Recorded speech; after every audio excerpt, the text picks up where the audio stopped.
Jom bina dashboard prestasi KPI projek. Boleh tahu total projek, progress projek, cost performance index, schedule performance index. Semua ni boleh tahu comparison dengan bulan lepas.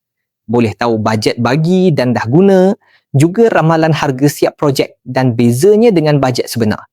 Boleh tahu total projek ikut negeri, gambar terkini projek, perbezaan CPI dan SPI tiap bulan, kategori projek, risiko projek serta buruh yang guna dan tak guna. Mula-mula, sediakan data, kategori projek hingga ke peratusan buruh guna dan tak guna di Excel.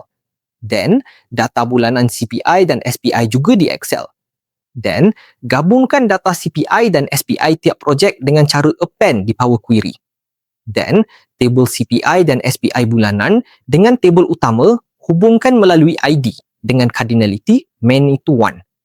Then, bina 6 kad, iaitu total project, progress project, CPI dan SPI project. Comparekan dengan bulan lepas. Then, bina 2 kad lagi, iaitu total budget dan ramalan harga siap. Comparekan dengan bajet dah guna dan beza harga ramalan dan sebenar. Then, bina peta untuk projek ikut lokasi. Bina bar chart untuk projek ikut progress. Bina donut chart untuk projek ikut bilangan buruh. Bina table untuk gambar terkini. Bina line chart untuk CPI dan SPI bulanan. Bina column chart untuk projek ikut kategori. Bina table untuk projek ikut risiko. Then, bina 3 kad lagi untuk bilangan buruh digunakan, yang available dan total buruh. Siap!